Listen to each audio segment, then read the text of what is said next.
Greetings, everyone. Hope you can hear me. I am Arvind Suryadev. I will be your speaker for the day. We'll be getting started in just a couple of minutes. We're just giving time for people to join in. In the meanwhile, you guys can introduce yourself on the chat. Yeah, I'll also give you a proper introduction of myself and what we're going to be talking about today in just a bit. Yes, of course, as soon as a lot more people join. Yeah, so please feel free to introduce yourself on chat.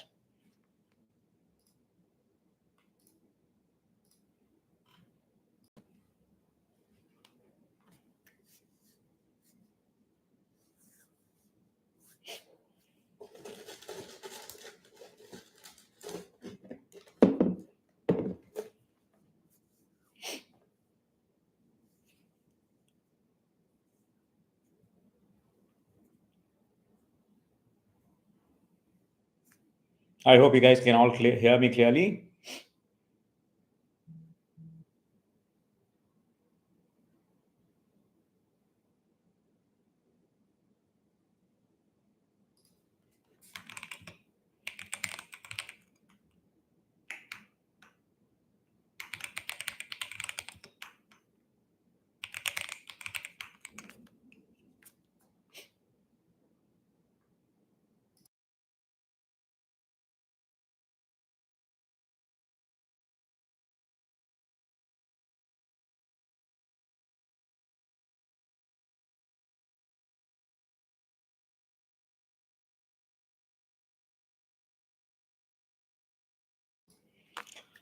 Yes, greetings again, guys. I believe we can get started. Yeah, you guys can feel free to introduce yourself on chat. My name is Arvind Suryadev. I'll be your speaker today. Today we'll be tackling the management case study from CIMA.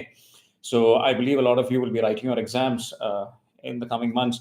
So, well, best of luck preparing for them, right? And let's see how I can help you, right? So,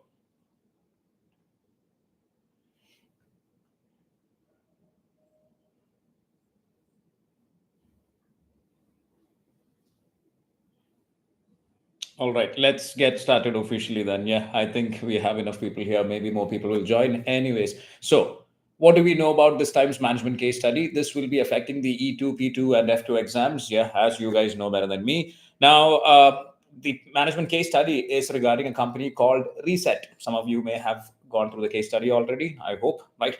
So let's talk about what we already know from the case study, what we can understand, a small recap for you guys so that we can discuss further ideas. And feel free to introduce yourself on the chat. Yeah, and please also talk about your experience of going through the case study. Yeah, whatever came up to your mind, please feel free to discuss this. Now, moving into it then, what do we know about ourselves? What our role is in the pre-scene? Well, the company's name is called Reset. We already know that. We are a financial manager at Reset's head office. Yeah, whom do we report to? The senior financial manager and the finance director.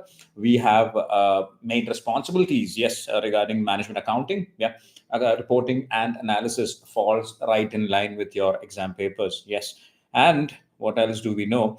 Well, we do provide insight that support decision making, so a bit of management accounting here and there, planning, enterprises, yeah, and performance evaluation, reporting, and then performance analysis. All right. So we'll be talking about all of that, our usual topics. Now, what do we know about Reset from the pre-seed? This is the company itself, the company where we are supposed to be the financial manager. Now, this company was founded in 1986. Initially, home electronics, and then shifted to PCs in 1995. So, yes, sort of an old company, not very old. Now, this is very reminiscent of a lot of companies that we do know from the real world. A lot of companies that used to specialize in home electronics have also shifted to, well, computers in a sort of way, peripherals and whatnot. Yeah. So today it's exclusively focused on PCs, personal computers, peripherals, and consumables. So it's a tech store, tech manufacturer sort of thing. Yeah. Now, operates entirely through a central distribution center and online or call center channels. This is their distribution style. This is the business model here. Then, recognized as one of the two leading PC resellers in this imaginary country called Lamland. Yeah. Now, Lamland has Lamland dollars, if I remember right. I read this. Right. Now, two leading PC resellers, personal computer resellers. We will see the other competition or the other competitor also by the end of the slides. Now, news stories. What news stories? What are the news stories going around in this country in Reset? Well, there are some problems. Like in the real world, the e-waste crisis. Yeah, this is essentially old technology. What should we do with it? Should we throw it away? Should we save it? this question, yes, or this is a relevant situation in the real world, and yes, this is a relevant situation in your case study. Now, the world is facing a growing challenge of discarded electronics, leading to environmental pollution and health hazards. Now, this puts pressure on the industry to find sustainable solutions, making resellers like Reset, yeah, who extend the life of the PCs more relevant, right? So that's pretty good, yeah. Because Reset, the company that we work for, where we are supposed to be the financial manager. Now, this company helps to extend the life of PCs because we're PC resellers, refurbishing maybe putting in new peripherals, yeah, like how you extend the life of your own personal computer by changing the peripherals. Yeah, if anybody's a gamer, you would know what I'm talking about. Then this is, yes, a real thing happening in our scenario also. Identify theft risks. Well, old computers often retain personal data. If you're somebody who has ever sold an old computer or an old mobile phone, you would know what I'm talking about. It's the anxiety of knowing that maybe my personal information is still in that device. Well, that's why we do a factory reset. Sometimes that's not good enough. You still have to do a good wipe on your hard disk. Yeah, that's what you call it, a general interest message, right? Now, anyway, coming back to our scenario, identifying theft risks, personal data theft is what we're talking about, not particularly equipment theft or anything like that. So all computers often retain sensitive personal data even after files are deleted. Improper disposal can lead to fraud and financial loss. Imagine somebody getting your credit card numbers, yeah, from your phone, right? Highlighting the importance of secure data wiping practices by professional resellers. So Reset may have a role to do in this because Reset is a professional reseller. Yeah. Now, moving on from there, online marketplace risks. Now, this is a real thing. Anybody who has shopped online, I'm not talking about shopping from your e-commerce providers. I'm not talking about that. I'm talking about, say, going on some sketchy website, yeah, where you are doing some shopping because they're not very established. I'm not saying they're sketchy because they're illegal. No, that's not what I'm talking about. Talking about websites that are maybe new, talking about marketplaces that are new. So it's a little sketchy. We're not very sure if the product would come. And if you have ever shopped off Facebook Marketplace or some kind of online classifieds like that, buying from informal online sellers comes with uncertainty about product quality, reliability of delivery, and after sales support. Absolutely. And this makes many buyers cautious about such platforms. So these are the kind of platforms that maybe Reset wants to differentiate from. Yeah, possibly. Right. Then opportunity for trusted resellers, excuse me, like Reset. Yeah. So these challenges create a gap in the market. Companies like Reset can differentiate themselves by offering secure, graded, and sustainable PCs. Absolutely. So an official reseller like Reset that has a company, an organization that has proper policies and procedures regarding what they do with the refurbished technology, for example, used hard disks, used computers, whatnot, even if it's new computers, they would have a procedure on how they approach this. They would have a procedure on data privacy and whatnot, right? So that's exactly what the market wants. So it's a good place to be, I would say, if you were Reset. Yeah. Now the business model here, what do we do? Do we actually sell old PCs? Let's see. So purchases bulk, surplus, and refurbished PCs. Yes, we do buy used PCs. Yeah, and then sources computers in large quantities from manufacturers, retailers, organizations replacing old equipment. So essentially, anybody who's changing their equipment, they can sell their old computers to Reset. Yeah, and this ensures steady supply at attractive prices. Absolutely. If you have ever been part of a corporate world, right, or of corporate companies, you would know how there is always a change of technology every, say, 3 years or 5 years. You do give in your old laptop and then get a new laptop. Yeah. So what happens to the old laptop? Well, a company like Reset would buy it. Yeah. And Reset resells this at competitive prices. So I guess now the name makes sense. Reset. Yeah. Resetting your computer. Right. Now, buying in bulk and focusing on surplus refurbished stock, Reset can pass cost savings to customers, making products far cheaper than traditional retailers. Absolutely. If I just wanted a laptop to get work done, yeah, maybe I could look at one of these, right? Refurbished PCs. Why not? It saves me a lot of money. And anyway, in a few years, I have to change them. So that does, yes, put up a competitive price in a competitive environment. This may be relevant. Then moving on from there, sales through online and call center channels. So they do have a website. All transactions are managed via the company's website and the call center. So order on the telephone. Yeah. Ensuring convenience, efficiency, and direct customer support without physical stores. So they don't have physical stores. Now, I don't think this would be a drawback because this could be the way they want to do things. Yeah. It could be supply chain efficiency, but we'll have to see about that. Then focus on sustainability, affordability, and service quality. I guess you can't see that bit because my video box is covering that. Yeah. So anyway, I'll tell you what is there. So the model extends the useful life of computers, yeah, reduces e-waste and builds trust by offering affordable yet reliable products. Yeah, backed by after sales assistance. Yeah, essentially they're PC resellers who also give a warranty on their refurbished products. Yes, I can think of a few local players like that. I'm sure you guys can also think of a few local players you may know who are essentially doing this. So it's a real world question, it's a real world situation. Now, let's see further about it. Cool animation. Yeah. So country information. Now, what do we know about this country? I know that the country is called Lamland dollars. That's the currency. What else do we know? So as a financial manager, it's important that you know about the key highlights of the country. Yeah, compliance and such, obviously. So it helps in compliance and reporting, investment decisions, and further management accounting aspects. Understanding, yeah, if you guys have ever learned strategic analysis, right, it starts with strategic position analysis. Understanding where you are plays a big role in what you can do or understanding what you can do. Yeah. So then location and market size. Reset is based in Lamland, yeah, which is a stable but relatively small market. Okay. Currency. The national currency is the Lamland dollar. All right. Regulatory framework. Companies in Lamland must prepare financial statements under IFRS standards, becoming relevant to our exam papers, of course. Yeah. So a knowledge of your standards would be then quite important. Right. Now, market structure. The PC reseller market is limited with only major players, Reset and Fix Up. Yeah, I had forgotten the name of the other competitor. It's Fix Up, right? If you guys remember in the first slide or second slide, we talked about how Reset is one of the two major PC resellers in Lamland. The other one is Fix Up. Yeah. Now, moving into this industry information. So now that we know a bit about the country, let's talk a bit about the industry. Yeah. And what do we know? Market maturity. The PC market is mature, showing stable but limited growth potential. Absolutely. It's not like you're going to sell, a lot more PCs next year than this year. Yeah, the businesses can grow, but the market doesn't really grow. Why? Because if you think of it, the PC market is kind of stable. It's not a new market. We're not talking about foldable phones. We're talking about something that has been around for a while.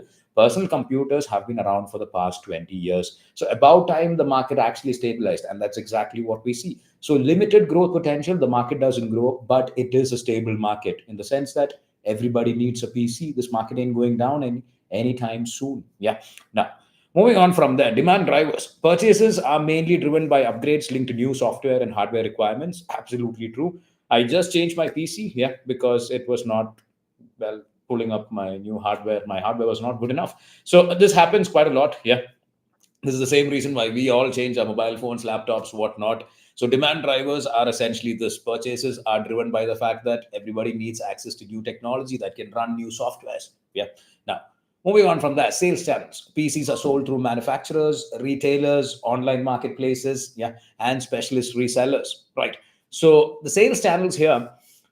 Now, this is, yes, again, reminiscent of the real world. I bought my laptop straight from the manufacturer. Yeah, that's the easiest way to save a lot of money, I guess, right? And then you do have retailers, that stores that you can walk into, online websites you can buy off, online marketplaces. Yeah, Facebook Marketplace is not the trusted one. I would say Amazon is a better example, and specialist resellers like Reset. Yeah.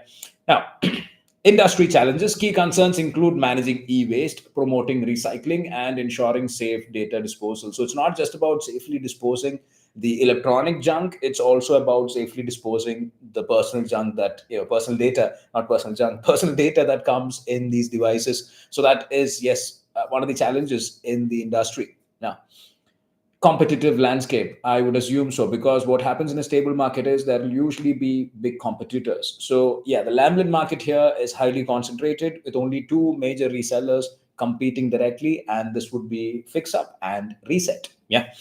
Now, customer segments, what do we know about them? Well, our customers, buyers from individuals and SMEs, small and medium enterprises. Like if I start a small business, I would buy used computers. Yes, absolutely. A bunch of them so that my employees have computers, right? So SMEs to large corporations. So it's not just SMEs or individuals. Interesting. So it's also large corporates and public sector institutions. As long as these computers are good to go and they have a good warranty on them, or after sales support of some sort, that's all we need. So each with different price and performance expectations. Yeah, absolutely. Different computers perform differently, depends on your spec and all of that, and depends on what you need and what you pay for. Yeah.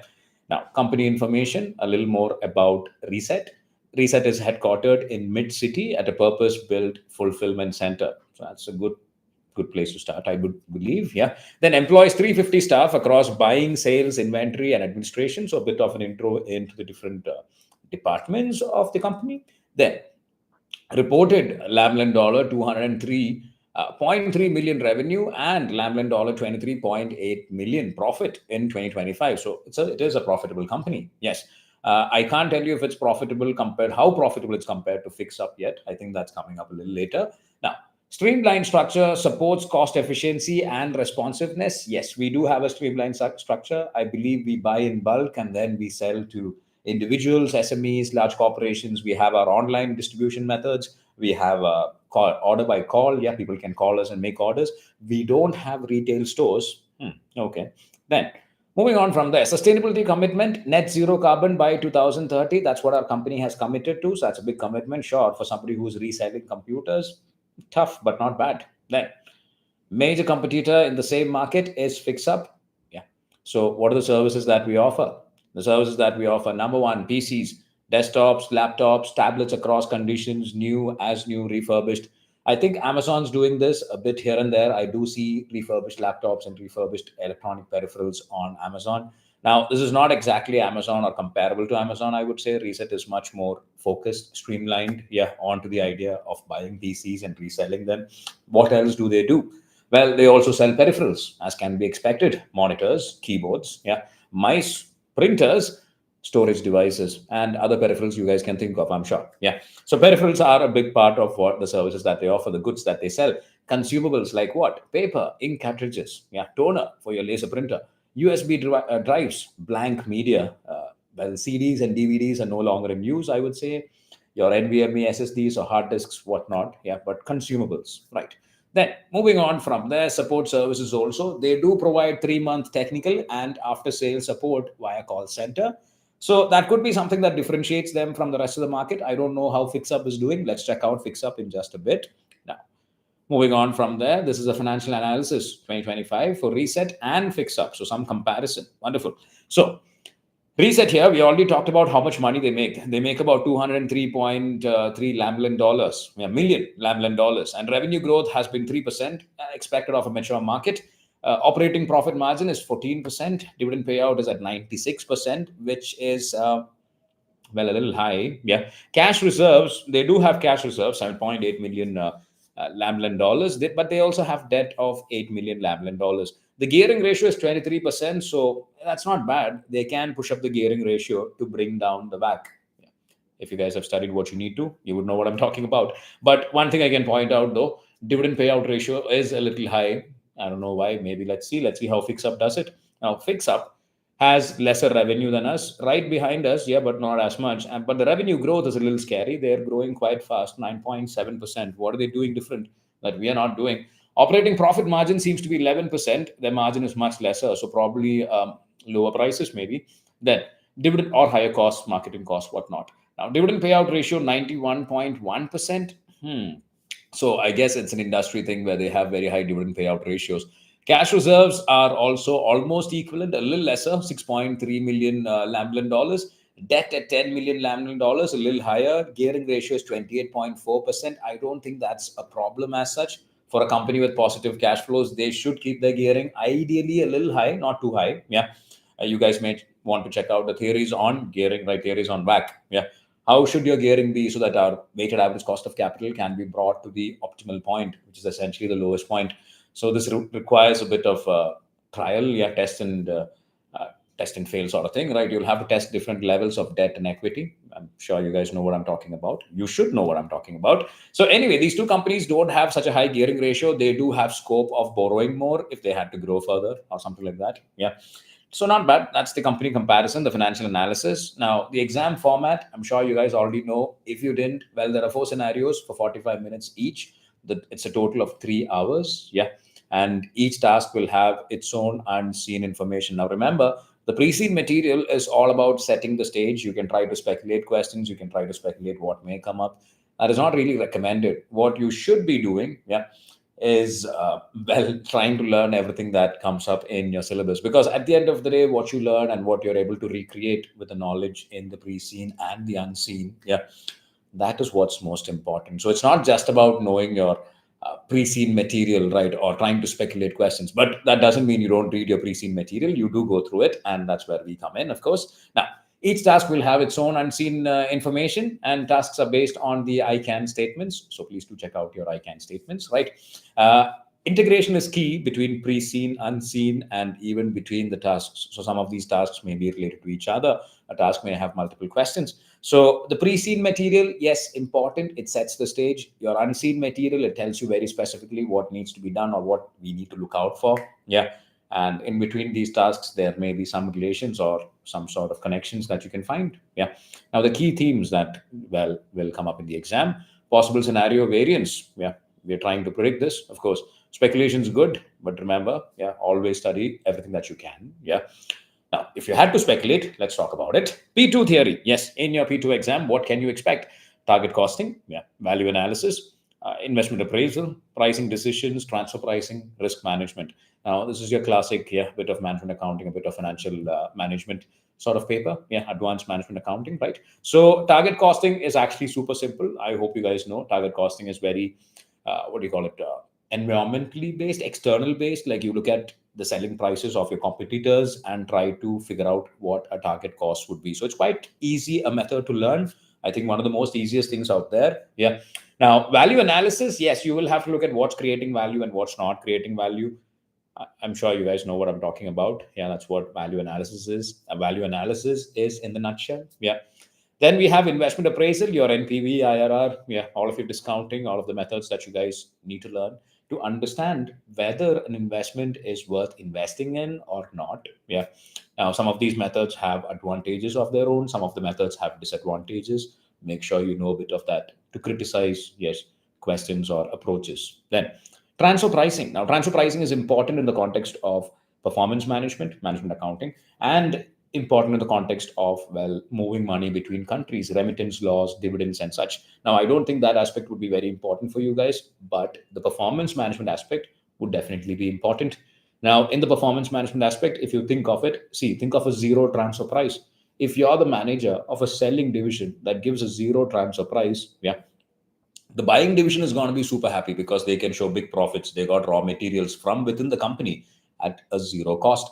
But for you, the selling division, that's not going to be great. So if your performance, yeah, and your bonuses as part of your monthly pay or whatever, if it's given based on your company, on your division's profits, if you're the selling division, you won't be happy that the transfer price is set at zero. This is why the transfer price should be set at an ideal level, but it can't be set too high also, which will force the buying division to buy from outside the company. These are the basics behind it. Yeah. I'm just telling you guys this so that, well, when you do go through transfer pricing, if you haven't already, hopefully this would make sense. Yeah. Now, risk management. Yes, risk management is multifaceted. Yeah, it's very dynamic. There is different kinds of techniques that you will have to learn. Yeah, sensitivity analysis, simulation, the basic things that come to my mind. Of course, expected value and whatnot. Yeah. So, right, this could be, these could be the key themes that we see under P2. Now, E2, what could be? Business model. Yeah. What kind of business model? The different business models that we know of. Leadership approaches. Yeah, what kind of a leadership approach does the organization have? Do these organizations have? What could be better? All of that. Team building and management, again, enterprise related topics. Relationship management, stages of project management, slightly edging on to change management. Yeah.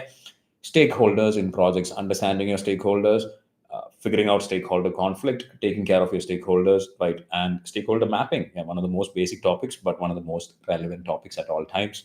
Now, F2 theory, that would be your financial instruments. Yeah, this is financial reporting, of course. So financial instruments, yeah, IFRS 9, quite the interesting standard. Make sure you go through how different things are treated. Make sure you understand fair value through profit and loss, fair value through OCI, your amortized cost, how to treat things or how to initially recognize them and how to do a subsequent recognition. Then revenue from contracts with customers, that would be IFRS 15, if I'm not wrong. Yeah, it has the 5-step method. It's actually quite easy. All you have to figure out is understand the contract. Yeah, put down the transaction price, divide it up on based on the performance obligations within the contract, and then as soon as the obligations are satisfied, recognize revenue. That is, yes, IFRS 15 in a nutshell. Now, when you do learn this, please try questions to make sure you can understand, what needs to be done. The five-step approach is super easy. It's an easy marker, or it's what will get you marks if this comes up. Yeah. Now, group accounts, on the other hand, we will have IFRS 3, IFRS 10, business combinations, right?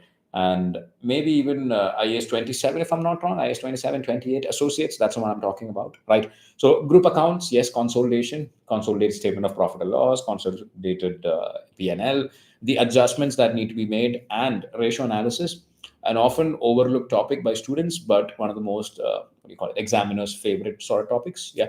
So ratio analysis regarding liquidity ratios, profitability ratios. It's not just about knowing the ratios. It's also being able to comment on what is happening by looking at the ratios. Now, remember, guys, ratios are only useful if you compare them with, say, previous year's ratios, industry averages, or even competitors' numbers. Yeah. So if there isn't comparison, ratio analysis is not useful, and you're not just supposed to talk about, this number went from here to here. That's not what the examiner wants to hear.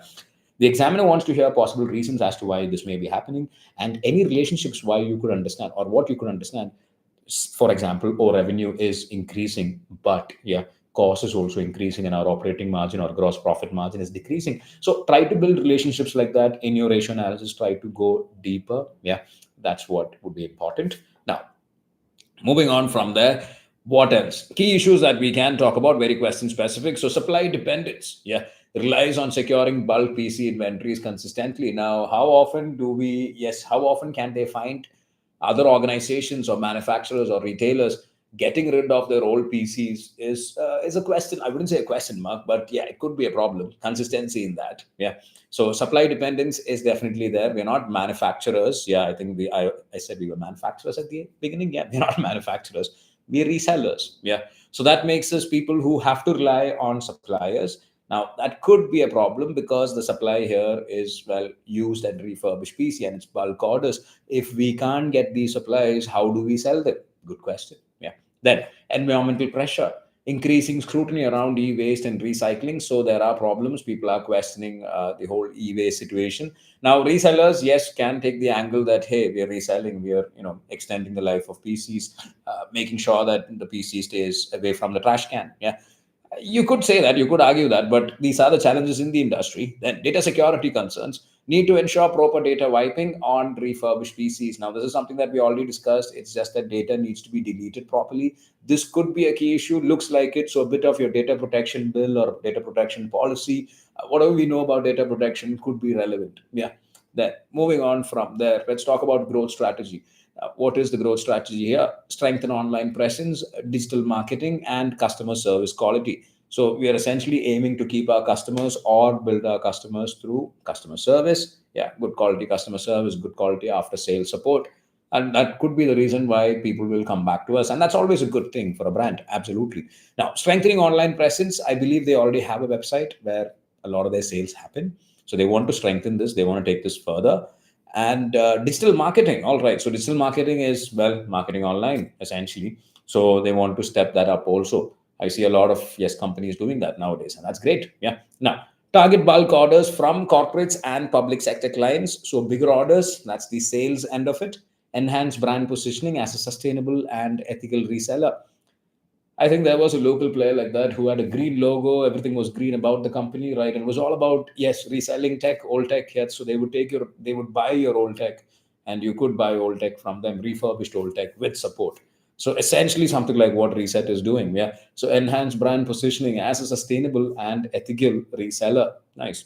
Now, in industry opportunities, what are the opportunities in our industry? So increased demand for affordable refurbished PCs. This is true because in today's world, everything is on a computer. It's no longer on a piece of paper like back in the days. So increased demand for computers, yes, personal computers among individuals and SMEs. Scope to serve the public sector. The government needs computers now. NGOs need computers, non-government organizations that have a particular objective, not exactly making money, something else. Yeah, non-profit organizations. Then educational institutions with limited budgets. Yeah, anybody with a limited budget, but the need for technology, Reset could probably serve them. Then strong market interest in green, sustainable, and recycling focused companies. Yes, a lot of people actually buy refurbished goods because they don't want to they don't want to contribute to e-waste. Makes sense, because I also do buy sometimes refurbished technology. As long as it works, it gets the job done, it's good to go. Yeah. So same thing here. Now imagine you throw in after sales support onto a product like that. Not bad. People could be, yes, lining up for it. Yeah. Now, those are the industry options, opportunities, right? Now, these are the different variants or possible variants, guys. Yes. So check it out. Yeah. Your Happy Well Holidays version, variant one. You can see the core activities. Now, I'm not going to be going through each of these tasks. Yeah. But you can see all the core activities that would be tested, right? A, B, C, D, E. Yeah. There are 5 core activities. So if you notice, right, these core activities keep coming up. Yeah, pretty much the same core activities in all the variants. So just a quick run through, well, a couple of the variants. Task one here in V1, yeah, Happywell is considering a move into luxury holidays. What are the advantages and disadvantages of using IRR and the company's standard hurdle rate to evaluate this proposal? So this is from last year. And yeah, so this was about selecting the appropriate capital investment appraisal techniques and applying them in order to support capital investment decisions. So basically decision making. Yeah, so investment appraisal in the context of decision making, choosing the right investment sort of thing. That how should future changes in currency movements affect the reported performance of Happywell Group if new foreign subsidiaries are created? Yeah, foreign currency implications. So accounting treatments also, there are some standards regarding, yeah, foreign exchange and how presentation should be. There are some risks also that may be, yes, important for us. So explain their implications for users of the financial statement. So this is about the accounting treatment of it. Yeah.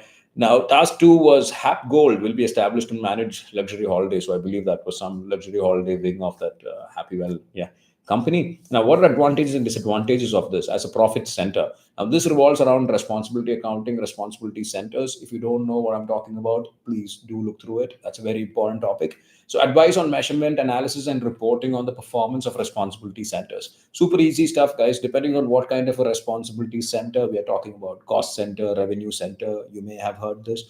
Depending on that, the performance measurement methods that we do, or the techniques, the measurement methods itself, the measures itself, yeah, have to be aligned depending on what kind of a responsibility center, whatever we are measuring the performance of is. So if you're measuring the performance of a sales team, yeah, a sales team is more or less a revenue center. So the performance measures would also revolve around revenue. Yeah. Now, if I'm measuring the performance of a factory is a cost center. It only incurs cost. It doesn't sell there. So it doesn't actually incur revenue, nor does it make profit just there.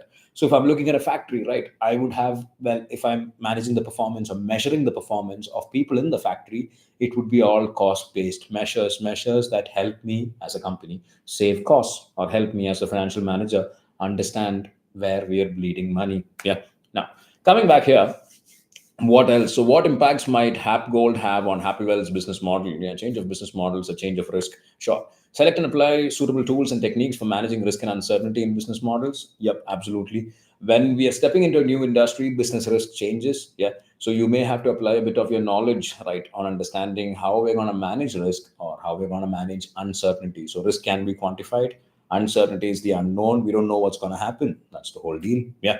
Now, moving on from there, task three was accommodation for Hap Gold holidays will be created by upgrading existing hotel rooms. What difficulties will the project to carry out the upgrade? Will the project well incur? I get yeah. Okay. What difficulties will the project meet with? I guess to carry out the upgrade. Okay. Oh yeah. So okay. What difficulties will the project to carry out the upgrade create? All right. My bad. My bad. So this would be apply appropriate project management tools and techniques to effectively, yeah, manage projects at the appropriate stage in the project life cycle. So again, project management, that's the key topic there. Yeah. So yeah, that is core activity B. And yeah, I mean, project management, change management is not so important for you guys, but I hope you know how projects work. Projects have a limited timeline. Yeah. That's the biggest difference between a project and say a company, right? Because companies are supposed to be going concerns. Then what are the advantages and disadvantages of reflecting Hap Gold under intellectual capital in Happywell's integrated report? So apply the techniques that quantify and present risk to stakeholders. Yeah, once again, part of your core activity C. Then next one. So what was that? Quantify. Yeah, quantify and present risk to stakeholders. So CAPM, yeah, capital asset pricing model, anything that helps you quantify your risk, expected values a bit, because probabilities do help you. I mean, do help you understand what are the chances of something going wrong.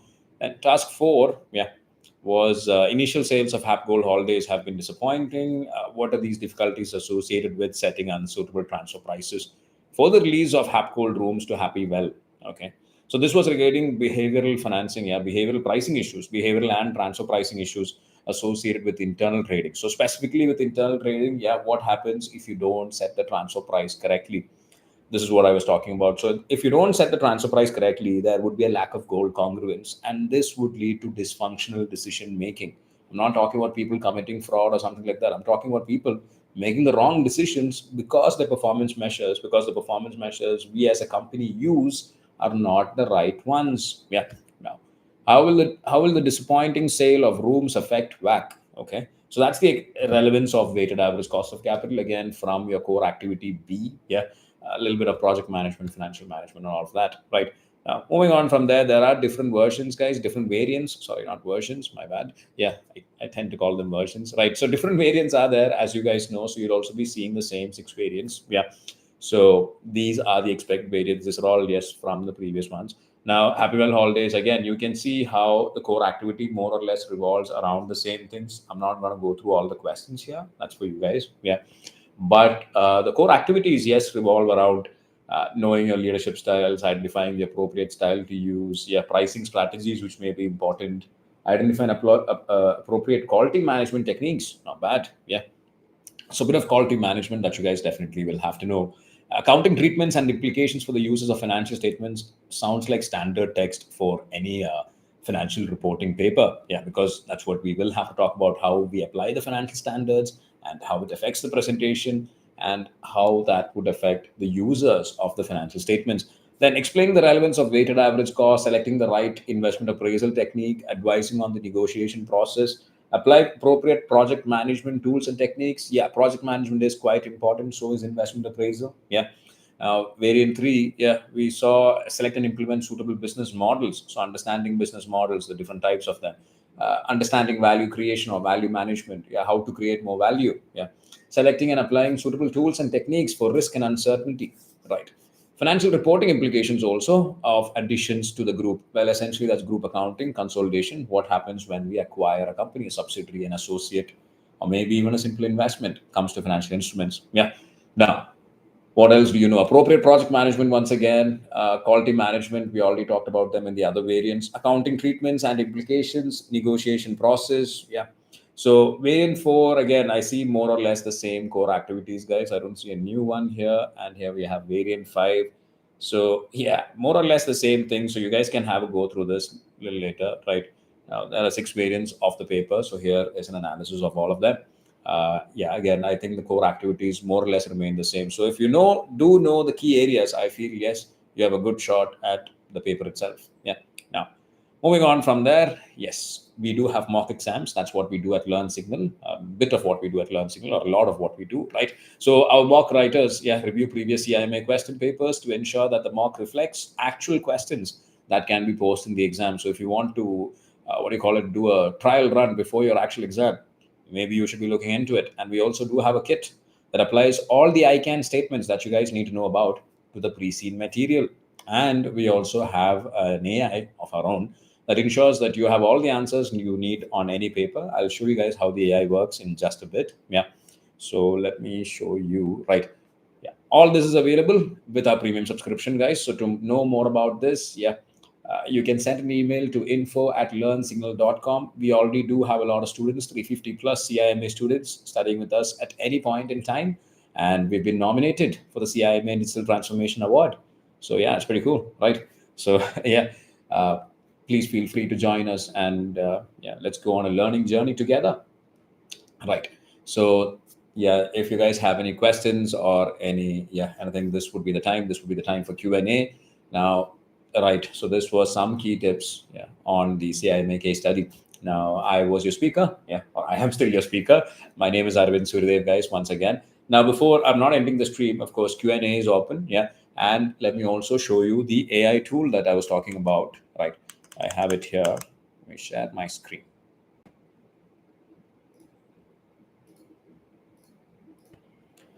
So, all right, if you guys can see my screen, this is my dashboard on the Learnsignal platform. Now, of course, when you guys sign up, your dashboard would look more or less the same. This is a teacher's dashboard, so a little different, I guess. Yeah.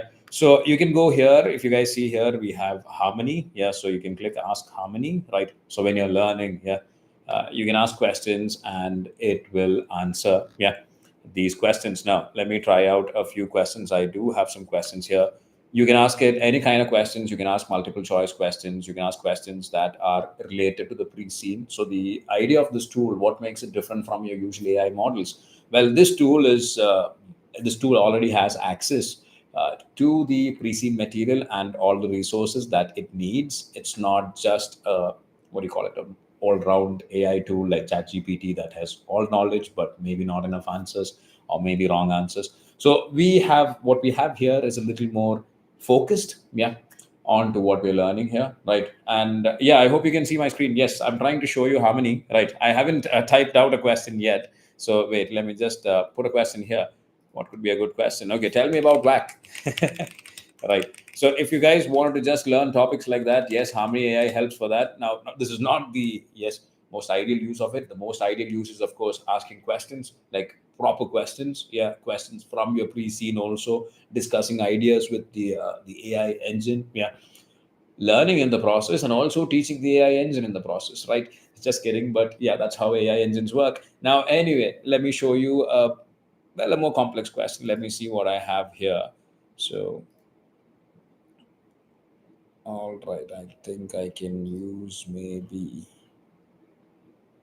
In the meanwhile, guys, Q&A is open. Yeah, as mentioned earlier. So please do, yes, uh, feel free, right, to ask any questions that you may have, any concerns, anything you would like to know about Learnsignal, yeah, or about me, right, or about the CIMA exam. Yeah. Now, anyway, coming back here, right. So the question that I had asked earlier was, tell me about WAC. And as you guys can see, the AI engine has pulled up the definition of WAC. WAC is the weighted average cost of capital.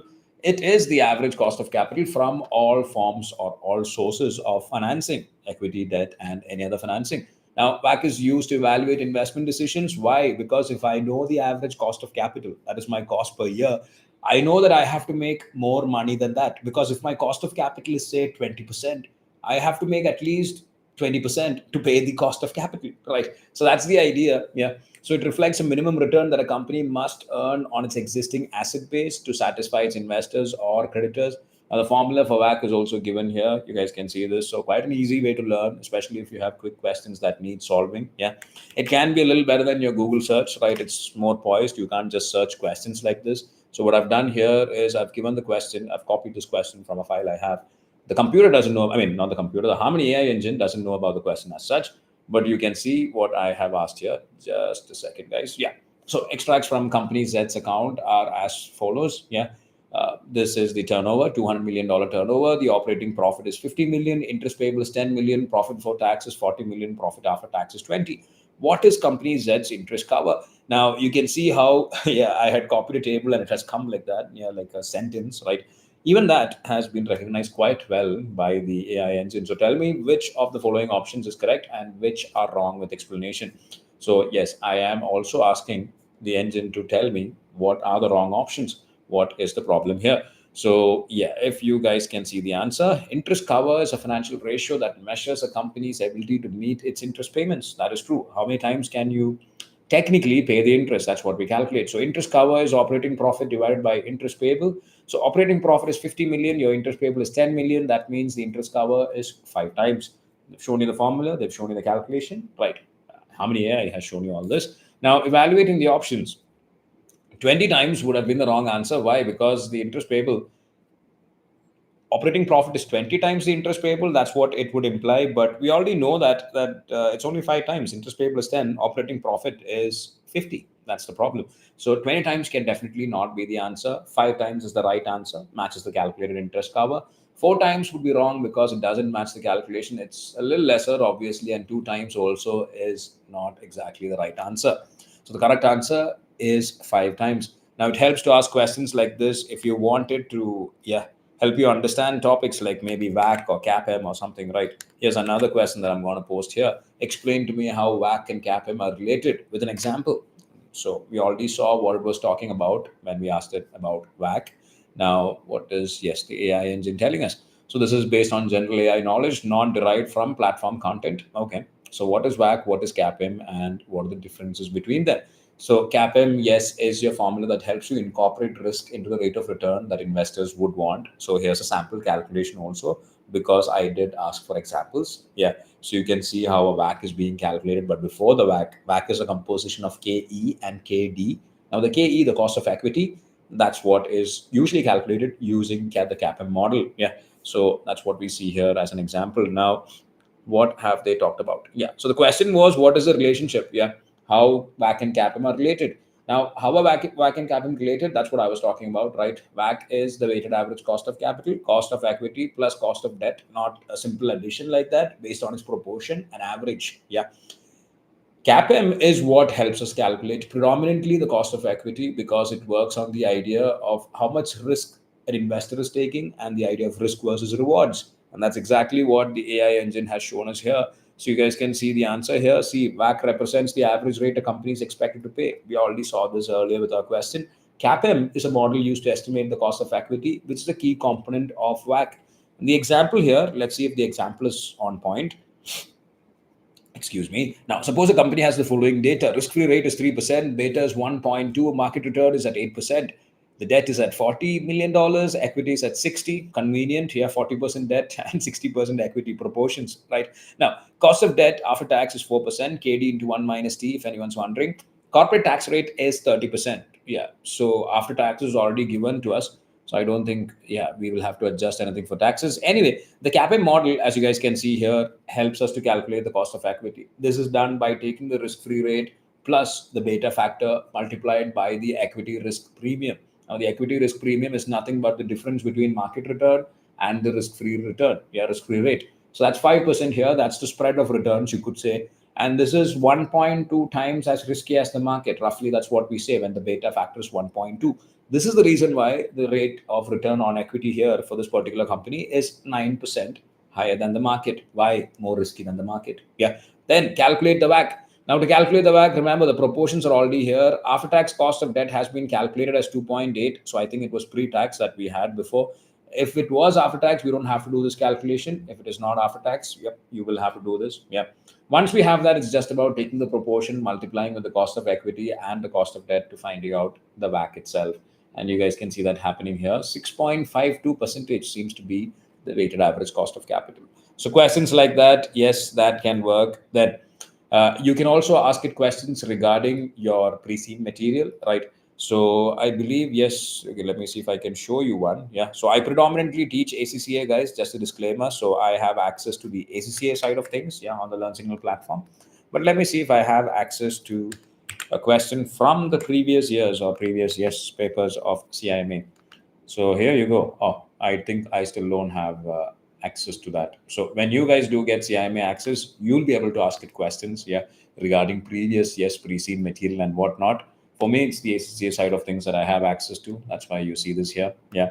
So anyway, moving on from there, right? So this is the AI tool that we have. It helps a lot. Yeah, whenever you have doubts, I believe it's better than searching on Google, because Google can't give me an example like this. So whenever I have doubts also, I do use the model, so not bad. And I do verify it. Yes, it's always good to verify your AI models. But this particular model, yes, has been made for a purpose. Yeah.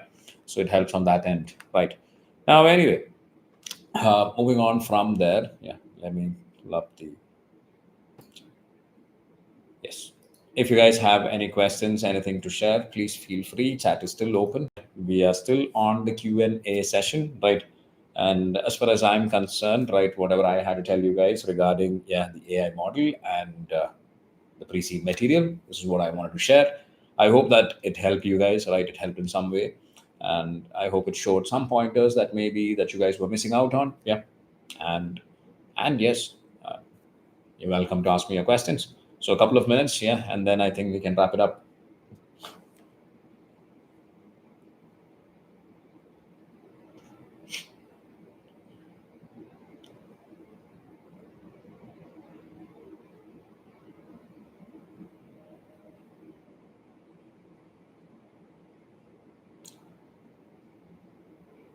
Yes, guys, if anybody has a question, yeah, please feel free. If you guys don't have a question and if you guys want access to the premium subscription, you guys know the email ID. If you don't, well, I'll put it up again, info@learnsignal.com. Please feel free to, yeah, send us a mail, yeah, uh, drop us a holler, right? And we will reach out to you. Yeah.